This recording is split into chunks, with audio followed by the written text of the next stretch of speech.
Hello people on the internet, it's finally here, bullet journal content.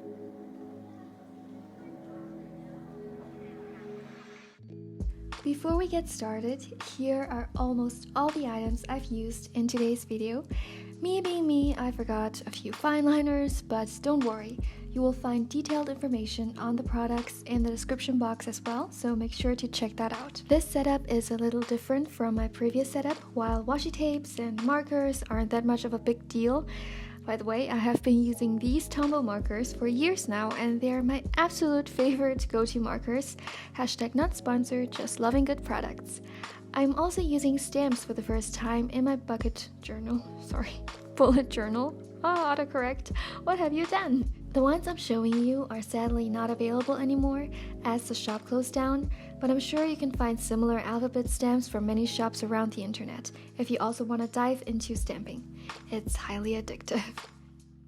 Now it's time to get started with the actual setup.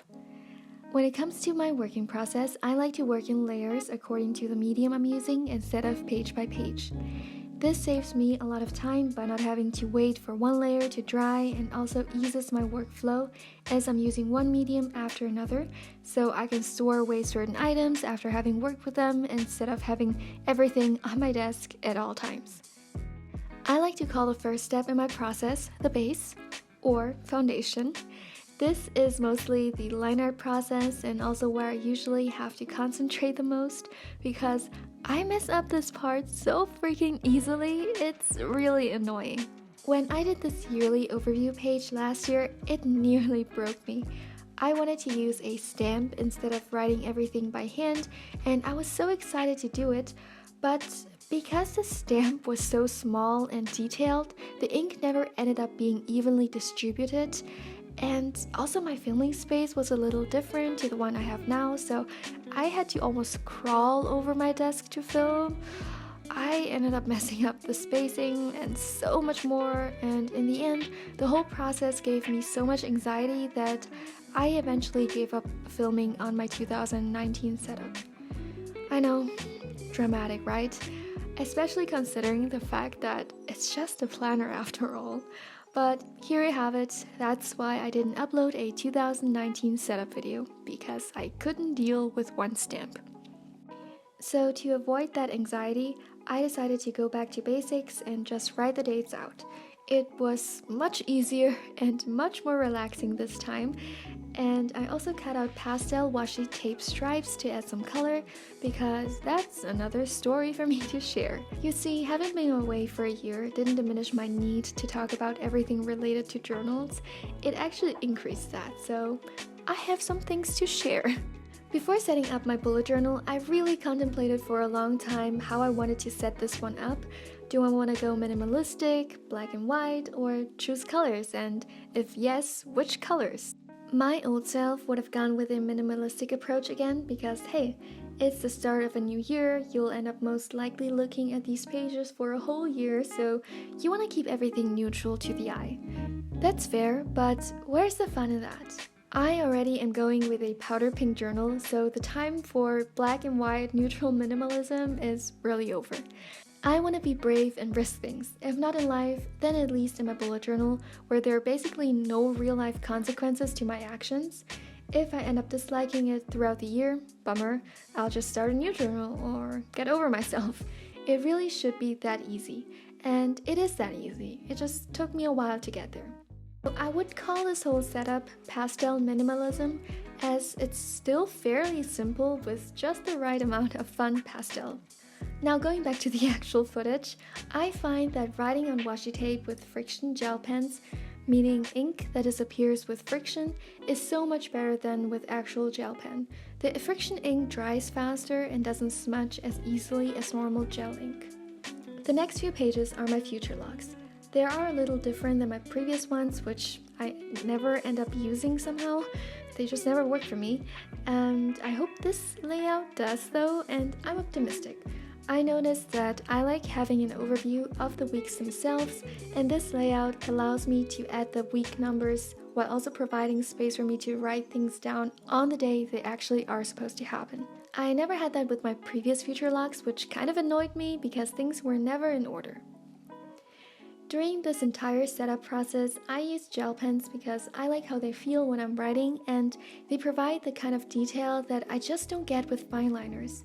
Also, I've tested the two pens that I use in this video, and after drying for a day or so, they are completely smudge proof when going over with any kind of markers, which has always bothered me about gel pens, but the key here really is to wait and have patience.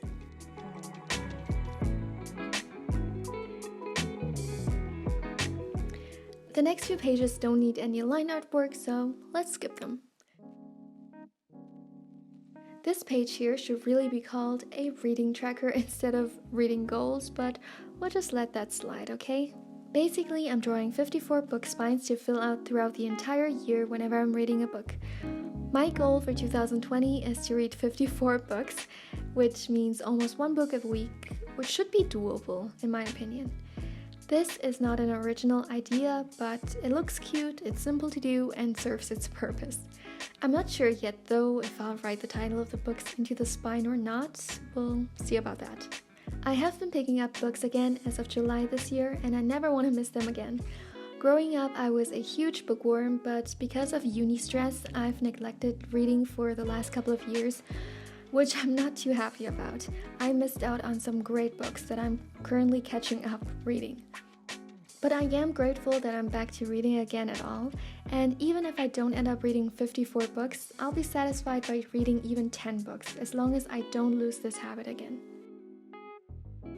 I've dedicated the next page to 20 books I want to read in 2020 that weren't released that year. By the time I was filming this, I hadn't decided on the books yet, so it's going to stay mostly empty. Now let's move on to another new feature of this year's setup, my monthly logs. If you follow me on Instagram, which is @procrastinate_create, you might know that I have been using a Hobonichi avec Cousin sporadically this year. A feature of that calendar system is that it has all the monthly logs at the front in one place, which I really liked. So I decided to do the same for my bullet journal. I even kept the layout as similar as possible because I just really enjoyed that layout. It's that simple. Now, with these monthly logs already done, what will my monthly plan with me's look like? Well, you know what? I decided not to adhere to a strict monthly plan with me schedule anymore. Instead, I want to upload a couple of journal with me videos here and there, but take that pressure off of me of having to upload monthly videos on time. I didn't do it this year, I know, but still.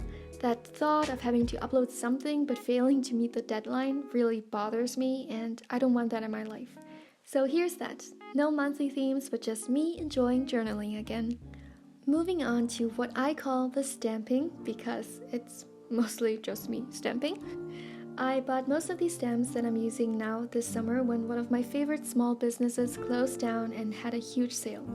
But even before that, I had already purchased a few stamps from them that I wanted to use in my bullet journal. However, I always hesitated because I wanted my videos to be relatable. I wanted you guys to be able to recreate the spreads without having to go out and buy certain items. But by thinking like that, I was essentially depriving myself of the joy of using that medium that I've come to genuinely love. So yes, my spreads might not be easy to recreate anymore, as I'm not only using a pen, but also stamps now that do cost more than pens. But I'm done holding back on something that I love in a journal that I use for social media reasons. And honestly, all these spreads can still be recreated with only a pen because I'm not using any magical stamp motifs that are so out of anyone's league that you cannot possibly recreate them. The stamping process itself is also quite calming, so it's also quite therapeutic and just relaxes me. As for my goals page this year, I wanted to make it look scrapbook-ish by using different memo pads that I had lying around. Also, to add some variety, I decided on a thicker font stamp than for the rest of the pages, so there's just some dynamic going on between the pages. I also kept my goals pretty simple this year, but they're quite ambitious as well. I mean, one video every month, that's shooting for the stars for me. Next, we have probably my favorite page of this entire setup, which is just a simple quote page. Now, stamping is a process, okay? It's not something that happens fast, especially when you're doing an entire quote, but the end result looks amazing in my opinion. This quote is from Us Against You, which is the sequel to Beartown by Frederick Backman, both being one of my all-time favorite books, and I'm just really happy that I could incorporate one quote from the books into my journal, and this one is just a beautiful quote in my opinion.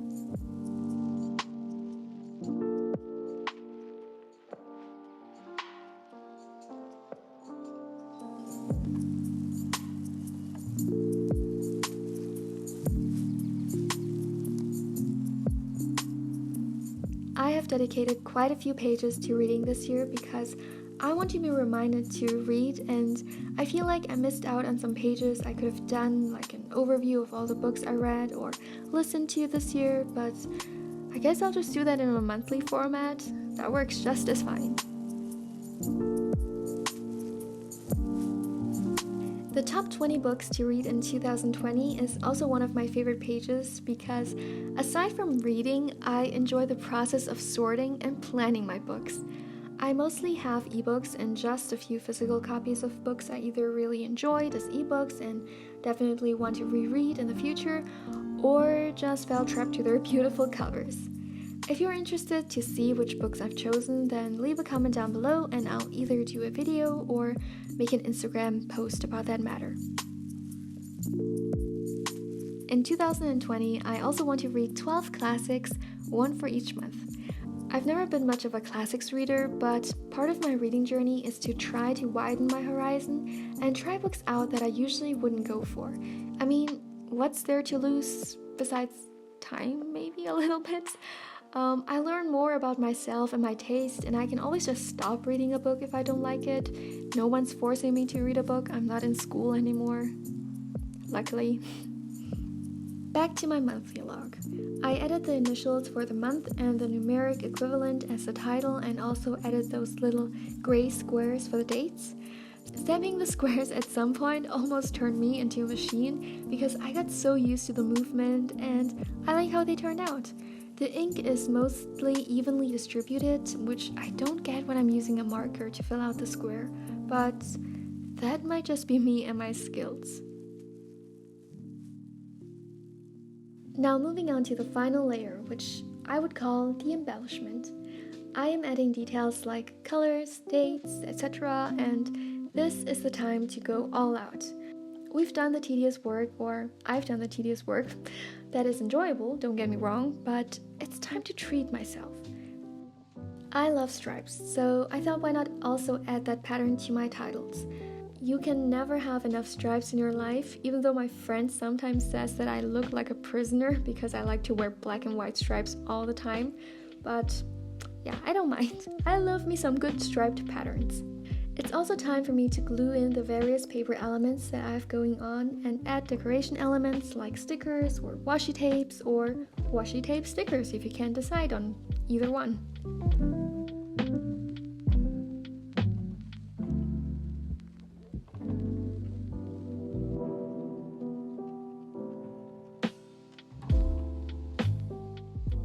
And it's time for more stripes. I mean, they never hurt anyone, have they?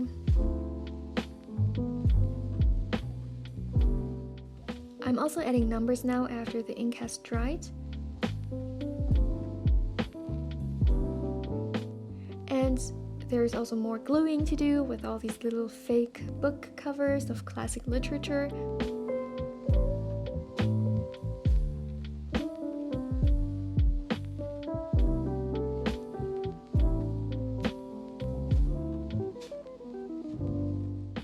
I also added this Mark Twain quote at the end, which I thought was very fitting for the occasion. I currently like to add my dates in vertically in my monthly calendars instead of horizontally. It just helps me to avoid too much confusion with the numbers, and surprisingly, I haven't made a big mistake this time around. Yay! I also added some decoration elements to my second page.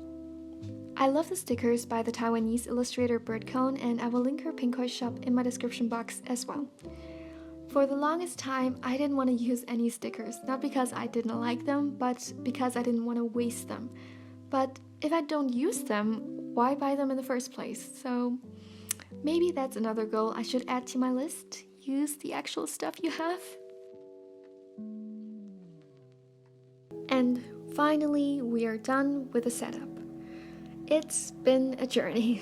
This is the longest journaling video I've ever done on my channel yet, but I think lengthwise it turned out to be acceptable, especially given the fact that the raw footage of this video was over 9 hours long for some reason, so 17 minutes shouldn't be that bad, right? I am extremely happy with the way it turned out, if I do say so myself, and if you break it down, it's quite a simple setup, but with just a few extras here and there to make it more exciting. Most importantly, it's a practical setup for me. When I look at it, it makes me happy and excited for the new year.